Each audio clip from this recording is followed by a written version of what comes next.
Welcome to another episode of What Are You Reading? What Are You Writing? I'm your host, Karen E. Osborne, and I hope this is not the first time you've been with us, but if it is, I'm the author of Getting It Right, Tangled Lies, and my newest novel that just came out this year, Reckonings.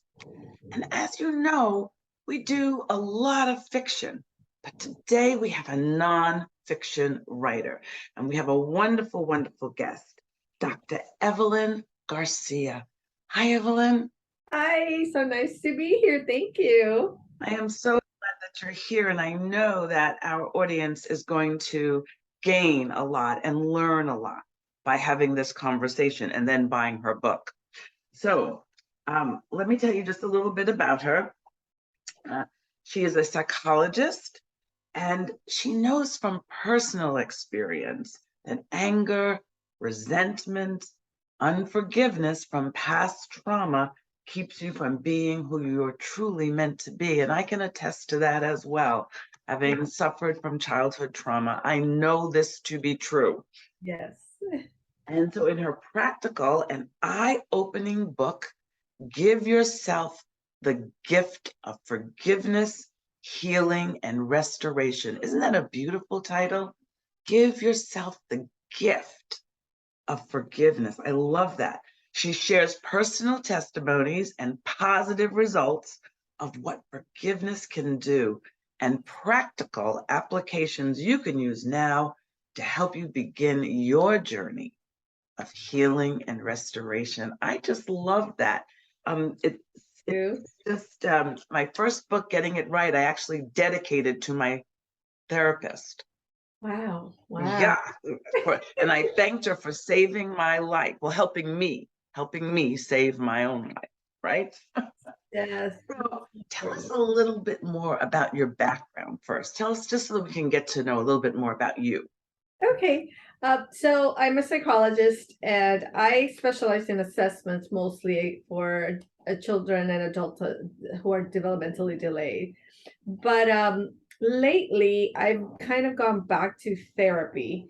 And I say psycho-spiritual therapy, just because I found how powerful it is to also bring in faith, to also bring in God into the mixture of what I do. So I don't do many therapy cases because I'm very busy doing assessments, but I feel my new assignment is to just help people cope and not just cope, because I think we can give you many tools as psychologists to just cope with whatever's going on. But I want to see people healed, Karen. I want to see people healed, and I think my journey was so important in my healing process. And I always say, I had to heal from my dad. My dad abandoned us when I was 11, but he was always in the picture until he passed away when I was 19. And I always say, my goodness, it took me so long to be able to forgive my dad for abandoning and rejecting us in a sense. And I've met people who have had serious abuse, sexual abuse, physical abuse. And in my book, I write the story of three people who were actually sexually abused. And one of them, her name is Grace. And when she was telling me her story about how she had forgiven, and I was like, oh my goodness, you did so well in being able to forgive with not as many tools as I did. And for me, it took me a long time. But then I realized my journey will actually help people understand kind of the difference. And for some, forgiveness is very easy, forgiveness and healing, because there's two things. The forgiveness is the first part, the healing is the second part. But it's so easy for them to just say, okay, I need to let it go. They understand it in their head. It's a gift for them. For me, it was difficult. It was not easy to even forgive and heal. It definitely took me a lot longer than I would have wanted it to. Yeah, I can really empathize with that. I remember the first time my therapist said to me, one of the steps in your journey is forgiveness. And I said, oh, no, nope, nope, nope, nope. There's no forgiveness going on here. Nope, nope, nope, nope. Close the book. Nope. But of course, that is the wrong, I needed to learn and I needed to get to that point where understanding that forgiveness is a gift to yourself, not Yes. to the perpetrator, who I had to, like you, I had to forgive after they were dead. But I still went to where they were buried, had a long conversation. Yes, and I felt, sometimes I wonder if it took longer because I wasn't able to have that closure with my dad. I mean, the last conversation I had with him, we fought over what love is, and instead of really enjoying we didn't know it was going to be our last conversation because he died suddenly of a heart attack, but it was like we fought over it, and I remember thinking, if I would have just kind of talked to him, but I don't think he was ready. And he's Latino, and that generation doesn't know how to ask forgiveness. And in my book, I also talk about asking the importance of asking forgiveness to heal the other person's heart and to heal your own heart as well.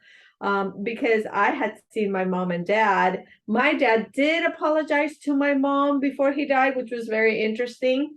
And when my mom forgave him, I felt she opened the doors for her daughters to also be able to heal from the damage he had caused. Yeah. And in the book, do you also address forgiveness of oneself? I do in a sense, because I think that's very important. The forgiving and letting go of the accusation. And I feel that for me, I walked in unforgiveness for many years. And for me, there was constant accusation and shame and guilt because I felt it, oh, I'm angry. I'm still angry. I'm still mad at him. Whenever I have memories of him, I'm still very angry at him. So that constant accusation and that constant anger did not allow me to just live a peaceful life. I could have just Yes. enjoyed my life early on if I would have just, I think, known the difference between I choose to forgive, because forgiveness is a choice, not a feeling. And that's what I tell my patients. I'm like, forgiveness, you're never going to feel like you want to forgive because it's not a feeling, it's a choice.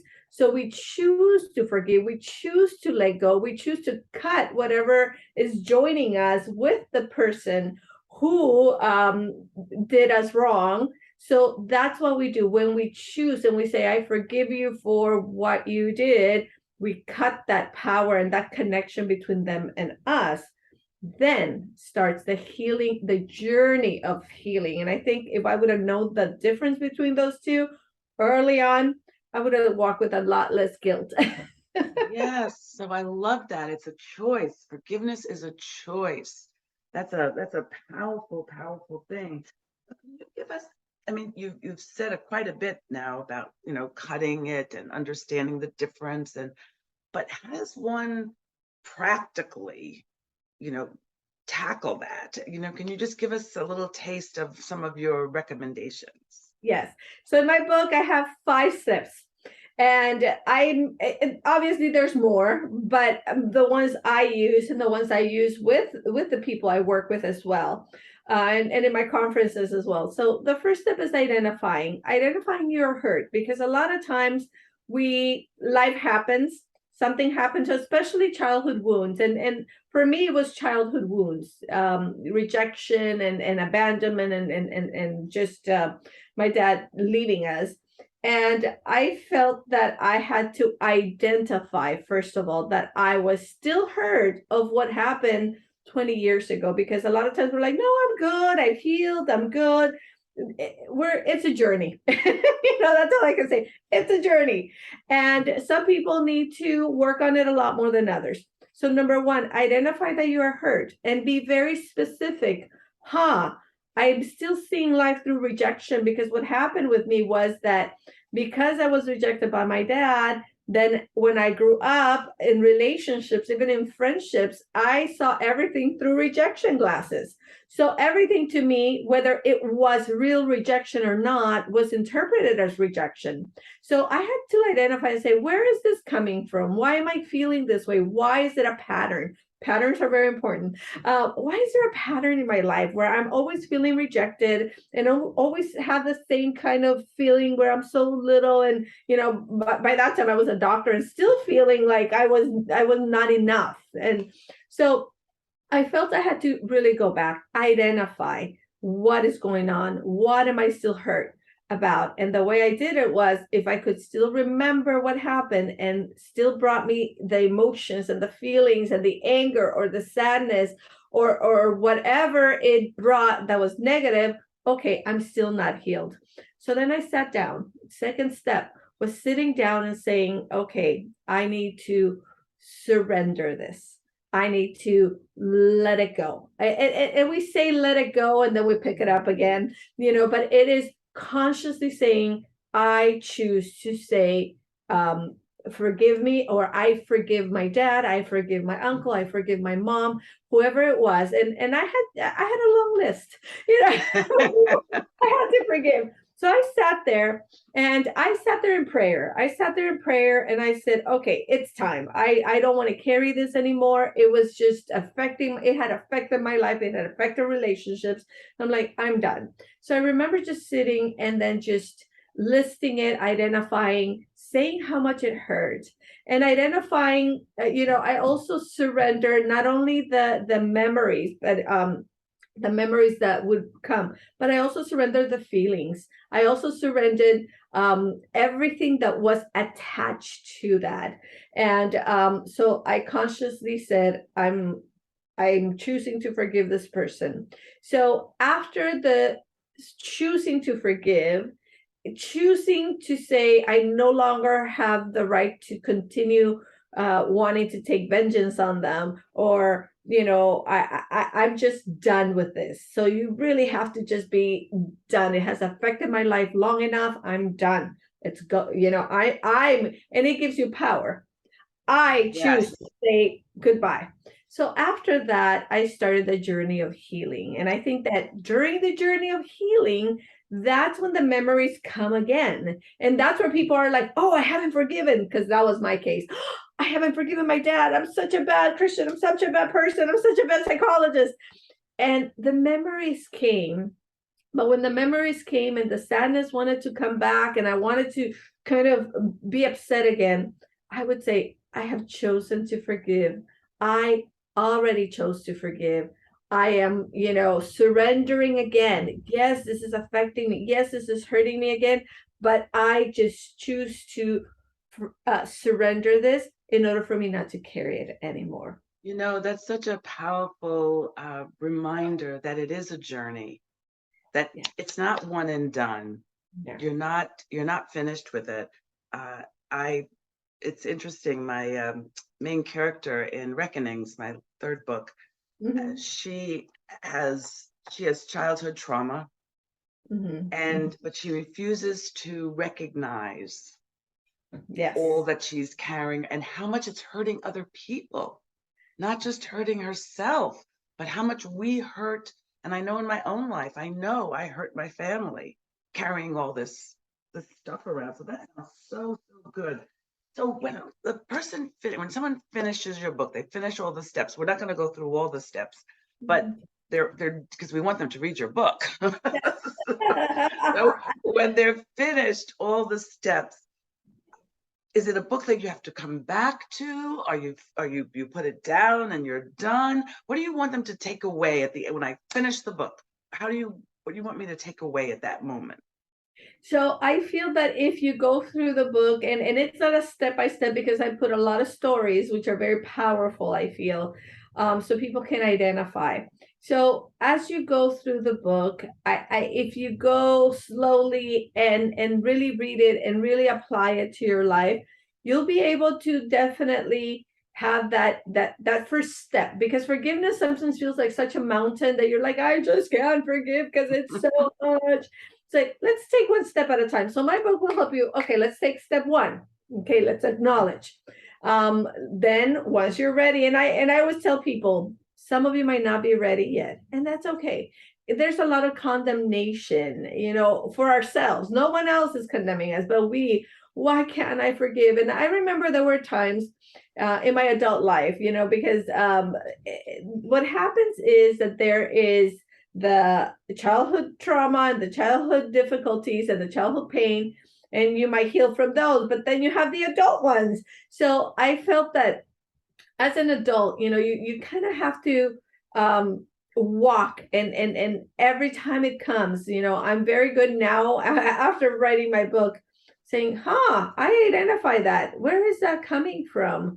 And sometimes it's easier, like my dad died and I don't have to deal with him, but I tell people sometimes it's harder for you if you have a repeated offender, and I talk about repeated offenders, where they keep hurting you. So, let's say someone hurt me and my arm is broken. Well, I go to the doctor, identify, acknowledge that I'm hurt, identify, I go to the doctor, and then there's whatever he does, and then there's a healing, and that's fine. But what happens with repeated offenders? They hit you, and then you're barely trying to heal, and then they hit you again, and then it hurts again.